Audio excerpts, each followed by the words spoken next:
하나님 아버지, 오늘도 새날을 허락해 주시니 참 감사합니다. 예배당으로 걸어 나올 수 있도록 건강을 허락해 주시고, 아침에 눈을 뜬 순간부터 말씀을 갈급해 하는 심령이 되게 해 주심도 감사합니다. 늘 주님의 은혜 가운데 살고 있음을 고백합니다.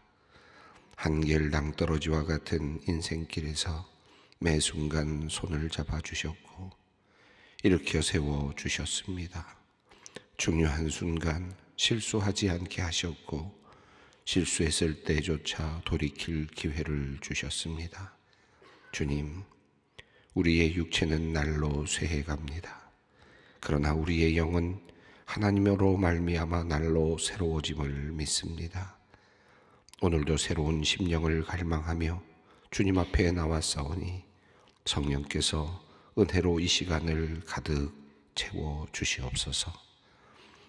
하나님 아버지, 우리 가운데 친히 허락하신 믿음은 주님의 선물임을 고백합니다. 우리의 믿음은 결코 우리의 의지가 아니며 막연한 자기 암시도 아닙니다. 주님께서 우리를 눈에 보이는 표적을 쫓던 자리에서 선하신 하나님을 구하는 자리로 인도해 주셨습니다. 축복만을 요구하던 자리에서 십자가를 수용하는 자리로까지 나아가게 해 주셨습니다. 간절히 고백하기는 우리가 위기 가운데 있을 때 도리어 우리의 믿음이 빛을 발하고 그 진가가 드러나게 하여 주시옵소서. 하루하루 더욱 성숙해져가는 우리의 믿음이 되게 하시고 날마다 주님을 더욱 기쁘시게 하는 우리의 삶이 되게 하여 주시옵소서. 하나님, 눈을 들어 오늘 우리가 살아가는 시대를 바라봅니다. 많은 사람이 막연한 행복을 구하며 육신의 안일만을 위해 살아갑니다. 하나님께서 우리에게 주신 단 1회의 삶의 가치를 잊은 채 시간을 때우며 시간을 낭비하며 헛된 것으로 채우며 살아가고 있습니다. 하나님, 이 세대를 불쌍히 여겨 주시옵소서. 특별히 하나님을 믿지 않는 불신앙의 분위기가 세상을 뒤덮고 있사오니 주님, 복음에 반응하지 않는 이 세대, 피레를 불어도 춤추지 아니하고 곡하여도 울지 않는 이 세대를 긍휼히 여겨 주시옵소서. 주님의 부르심을 받은 이들이 분연히 일어나게 하시고 보내심을 받은 자들이 각자의 자리에서 진정 소금과 빛의 직분을 감당케 하여 주시옵소서. 하나님의 말씀이 흥왕하고 성도들의 간절한 기도가 예배당을 가득 채우고 주님을 찬양하는 목소리가 하늘로 올라가는 참으로 복된 우리 소망교회, 한국교회가 되게 하여 주시옵소서. 하나님, 우리 민족에게 주님께서 친히 맡기시는 거룩한 사명이 있는 줄 압니다. 온 세계를 향해 우리 민족이 해야 할 하나님의 일이 있음을 믿습니다. 그러하오니 주님, 이 땅의 모든 교회를 깨우시어 복음의 진리에 확고히 서게 하여 주시옵소서. 진정 생명의 복음을 전하는 거룩한 교회가 되게 하시고 세상에 소망을 주는 교회가 되게 하시며 이 땅을 아름답게 변화시키며 하나님께 영광을 돌리는 교회가 되게 하여 주시옵소서. 한국 교회를 통하여 우리 민족이 참된 희망을 갖게 하시고 역사 속에서 또한 세계 속에서 위대한 민족과 나라가 되게 하여 주시옵소서. 하나님, 특별히 이 시간 전 세계에 흩어져 있는 소망의 식구들과 그의 자녀들을 위해 기도합니다. 성령으로 거듭나고 생명의 말씀으로 양육되었으며 가족들의 간절한 기도로 성장한 우리의 가까운 식구들이 온 세상으로 나아가 주님의 자녀로 살아가고 있습니다. 주님, 이들을 주님의 능력의 손으로 친히 붙잡아 주시옵소서. 이들이 어디에 있든지 거룩한 디아스포라로서 주님의 복음을 전파하는 하나님의 귀한 도구들이 되게 하여 주시옵소서. 유학을 떠나서 열심히 공부하는 우리의 자녀들이 있고 외국에 나가 결혼하고 정착하여 그곳에서 뿌리를 내리며 살아가는 우리의 식구들이 있습니다. 외교관으로 나가 국익을 위해 봉사하는 이들이 있고 회사원으로 혹은 여러 기관이나 국가의 공무원으로 외국에 나가 있는 이들이 있습니다. 복음을 전파하기 위해 나간 선교사님들과 가족들이 있고, 외국에서 원주민이나 혹은 그곳에서 체류하는 한인들을 위해 일하는 목회자들이 있습니다. 하나님, 이들 모두를 주님의 불꽃과 같은 눈으로 지켜주시며 능력의 날개 아래 보호하여 주시옵소서. 외딴 곳에서 사고를 당하거나 차별을 당하지 않게 하시고 육신이나 정신이 약해지지 않게 하여 주시옵소서. 그곳에서 좋은 사람들도 만나게 하시고 돕는 손길도 경험케 하여 주시옵소서. 모든 것을 예비하시는 여호와 이레의 은총을 흩어진 우리의 식구들이 누리게 하여 주시옵소서.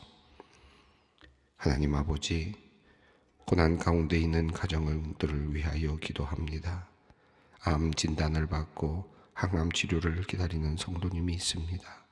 놀란 마음을 주님께서 위로하시고 정확한 치료의 방법으로 잘 치료받아 하나님의 은혜로 치유되는 은총을 허락하여 주시옵소서. 당뇨와 혈압으로 약을 처방받고 그것을 지금 들고 있는 분들이 있습니다. 더 악화되지 않도록 도와주시고 정상 수치를 잘 유지할 수 있도록 주님 인도해 주시옵소서. 허리 수술 후에 회복이 더뎌 불안해하는 성도님도 있습니다.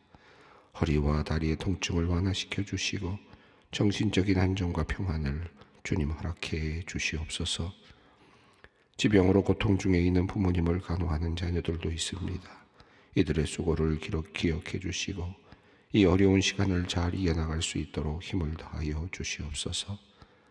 삶의 고난 가운데 불안과 두려움이 위협할 때 주님께서 이들의 마음을 굳게 붙잡아 주시옵소서.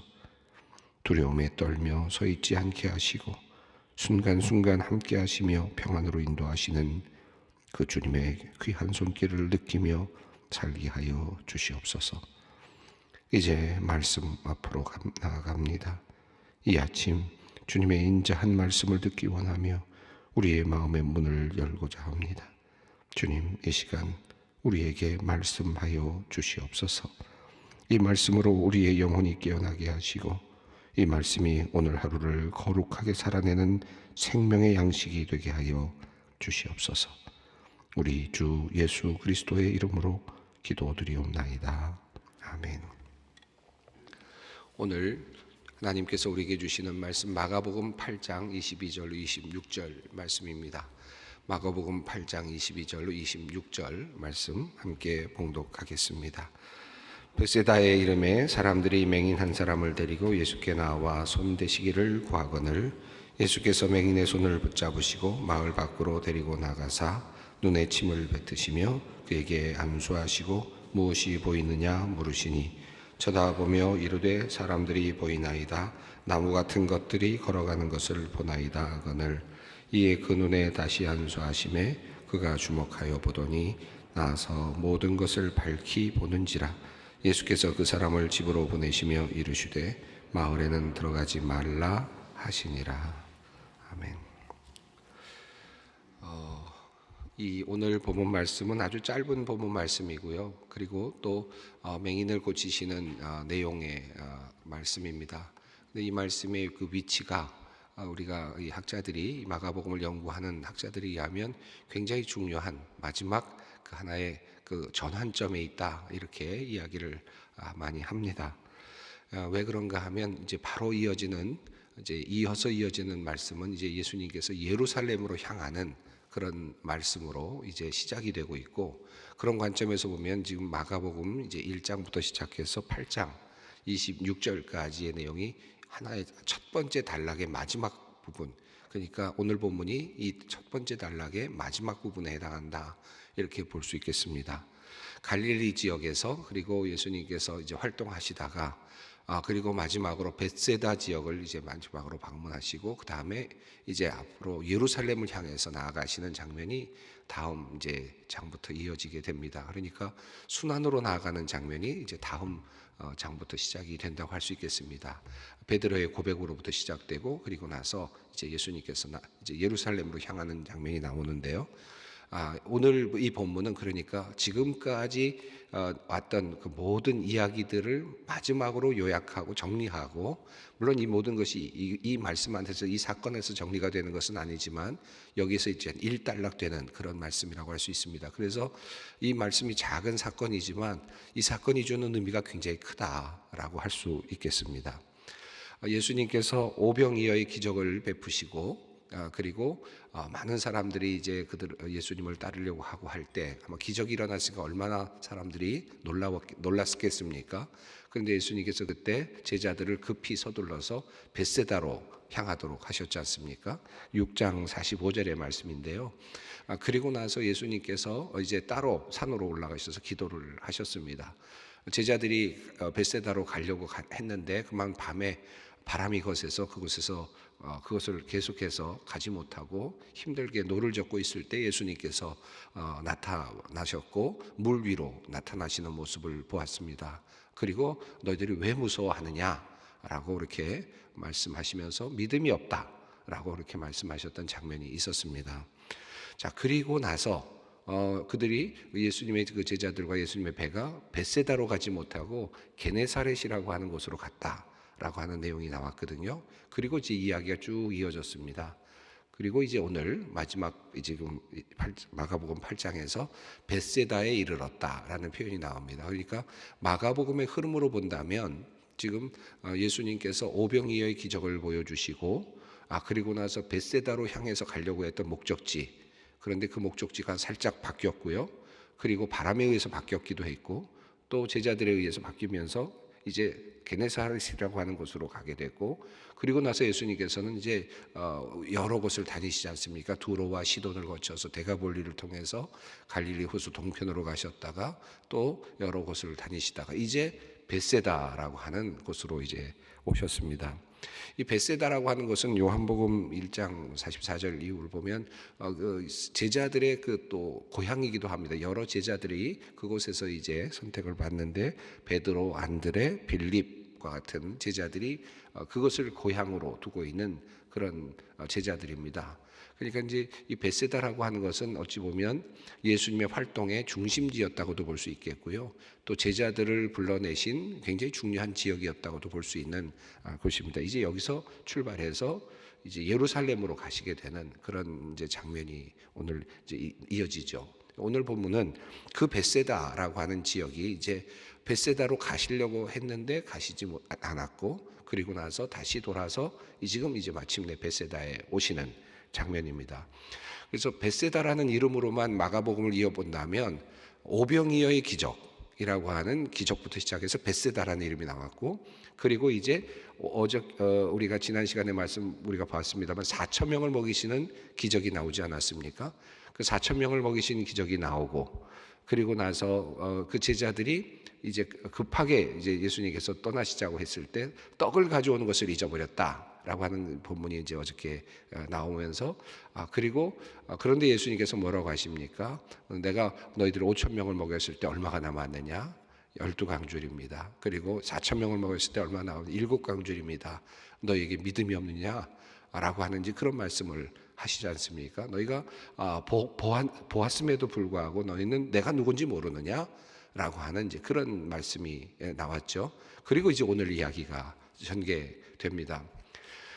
마가복음 1장부터 8장까지 전체적인 이야기의 흐름을 제가 설명드리면서 계속해서 회개하고 복음을 믿으라 라고 하는 예수님의 말씀 이후에 예수님께서 나를 따르라 라고 하시면서 제자들을 부르시고, 그러니까 벳세다에서도 제자들을 부르셨죠. 그리고 제자들을 부르신 다음에 예수님께서 예수님이 누구신지를 계속해서 보여주셨습니다. 계속해서 갈릴리 지역을 다니시면서 보여주셨는데 귀신을 쫓아내시는 모습을 보여주셨고, 또 병을 고치시는 모습도 보여주셨고, 죽은 자를 살리시는 모습도 보여주셨고, 죄를 용서하시는 분의 모습도 보여주셨고, 모든 것들을 예수님이 어떤 분이신지를 끊임없이 계속해서 보여주시거든요. 또 5천 명을 먹이시는 기적을 보여주셨고, 바다 위를 걸으시는 모습도 보여주셨고, 풍랑을 잔잔케 하시는 예수님의 모습도 보여주셨고, 그리고 또 거라사 지방에 가셔서 또 그곳에서 군대 귀신이라고 하는 큰 귀신들도 제압하시는 모습도 보여주셨습니다.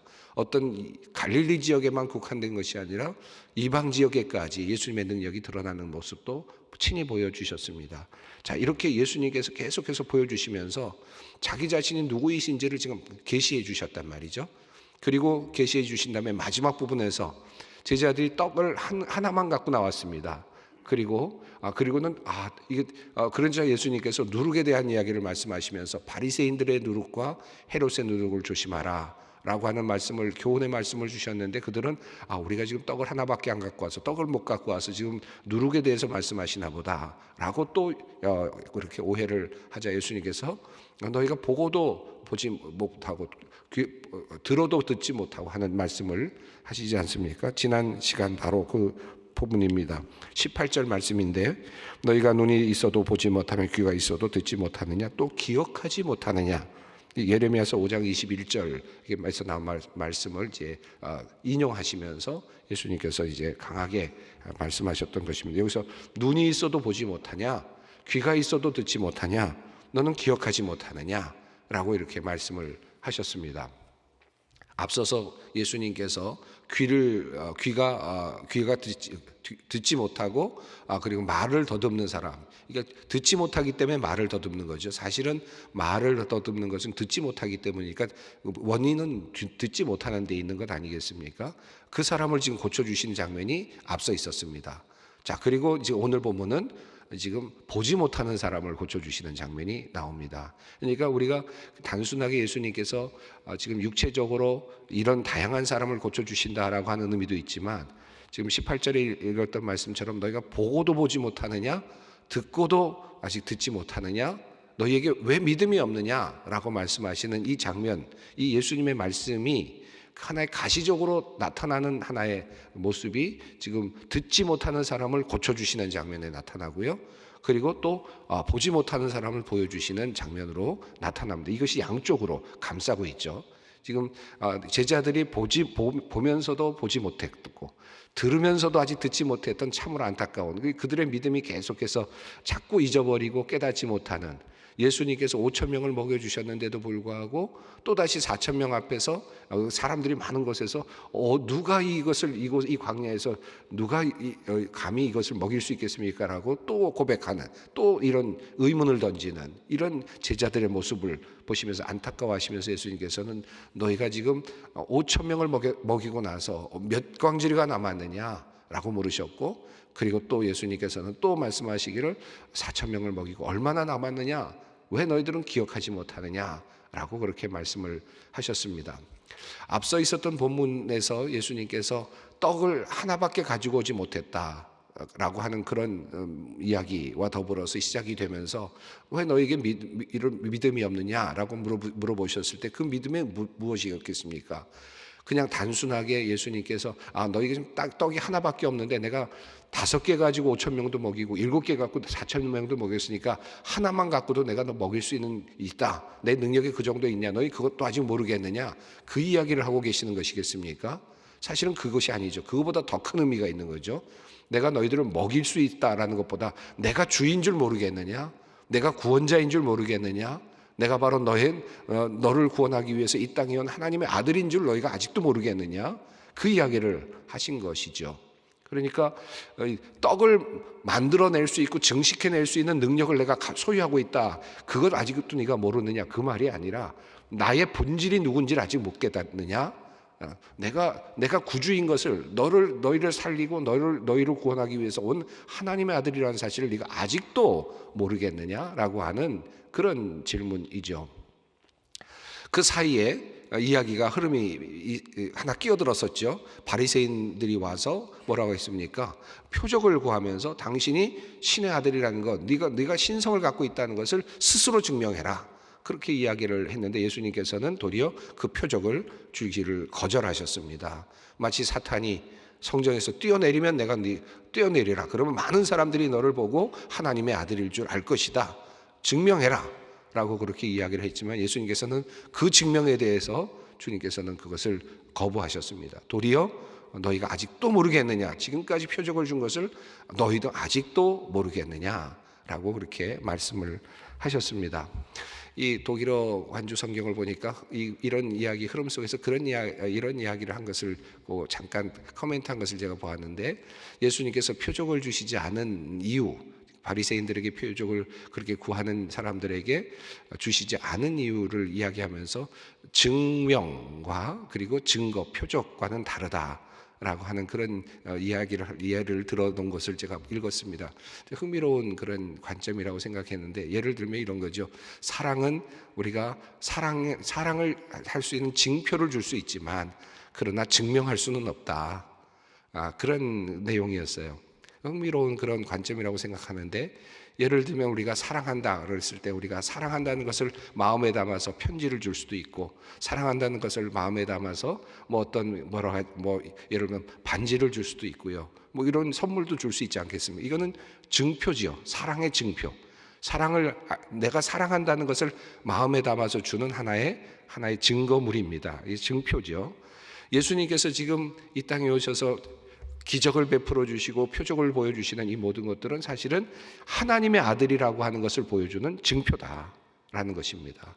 그런데 하나님의 아들인 것을 네가 증명해라 라고 할 때는 그건 증명하기가 할 수 없다는 거죠. 왜냐하면 그 증명은 사랑이라는 걸 펼쳐 보여줄 수가 없다는 거죠. 사랑이라고 하는 것을 보여주기 위해서는 증표를 통해서 그것이 드러나긴 하지만, 그러나 증명하기 어렵다. 이 바리새인들은 지금 당신이 신의 아들이라는 것을 증명하라라고 그렇게 요청했다. 예수님께서는 끊임없이 그 증표를 보여주시고, 그것이 지금 우리가 하나님의 아들이라는 것을 계속해서 표적으로 보여주셨는데도 불구하고 그들은 보아도 보지 못했고 들어도 듣지 못했다.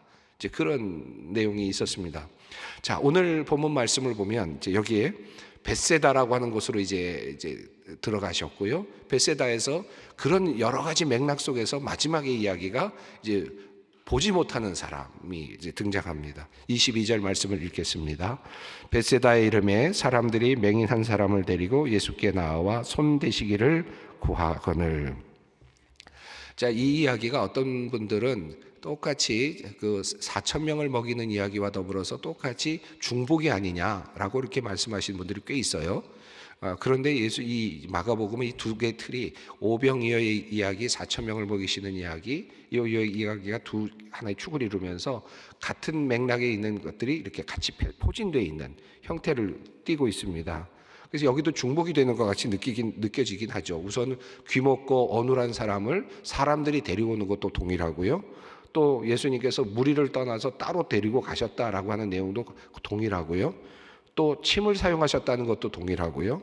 또 마지막에 경고하면서 말하지 말라, 마을로 가지 말라 말씀하시는 내용도 거의 같습니다. 그러니까 이 패턴이 거의 같아요. 그래서 귀 먹고 어눌한 사람을 대하시는 예수님의 모습, 그리고 또 눈먼 사람을 지금 대하시는 예수님의 모습이 거의 유사한 모습으로 나타나서 같은 이야기인데 이 사람이 바뀐 거 아니냐 이렇게 의심하는 분들도 있습니다. 그러나 마가복음은 이 두 가지 사건을 앞뒤에 포진하면서 한 사람은 귀 먹은 사람, 한 사람은 눈먼 사람이라고 하는 지금 들어도 듣지 못하고 그리고 보아도 제대로 깨닫지 못하는 사람들의 유형, 특별히 제자들의 모습을 지금 보여주고 있다고 할 수 있겠고, 우리들의 모습을 보여주고 있다고 할 수 있겠습니다.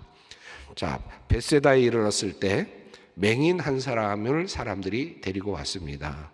앞서서는 귀 먹고 어눌한 사람을 데리고 왔는데 여기서 예수님께 또 맹인 한 사람을 데리고 왔습니다. 그리고 손을 대달라고 그렇게 요청을 했습니다. 이 손을 대달란 말은 안수하고 고쳐달라라는 의미가 있겠습니다. 자, 예수님께서 23절을 읽습니다. 예수님께서 맹인의 손을 붙잡으시고 마을 밖으로 데리고 나가사 눈에 침을 뱉으시며 그에게 안수하시고 무엇이 보이느냐 물으시니. 자, 침을 뱉으셨다.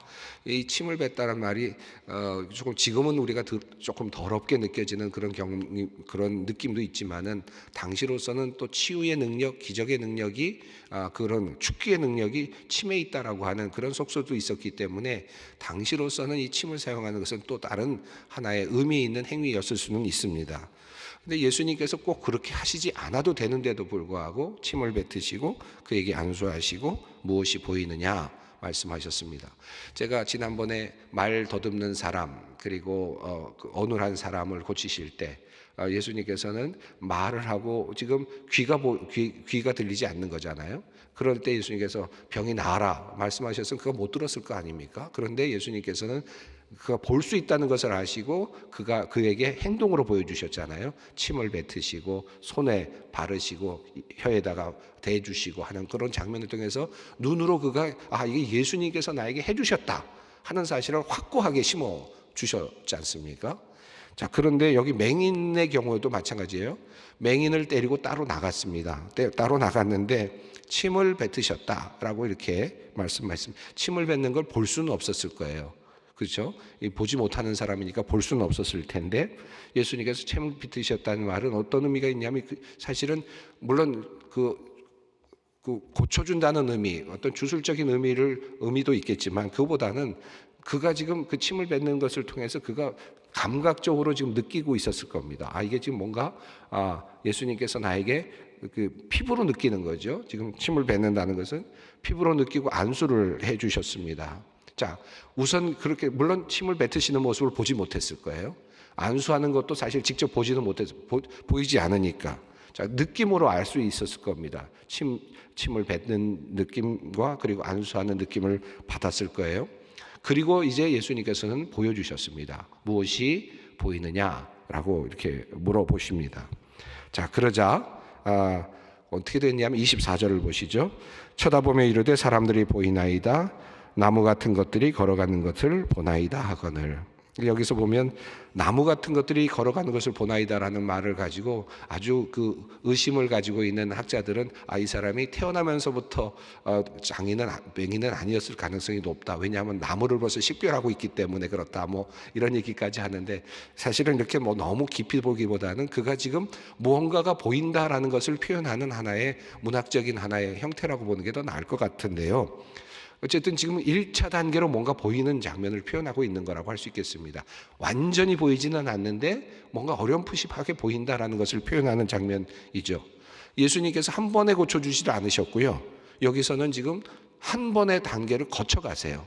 예수님께서 첫 번째 이렇게 한 번 하시고 그리고 나서 다시 25절 있습니다. 이에 그 눈에 다시 안수하심에 그가 주목하여 보더니 나아가서 모든 것을 밝히 보는지라.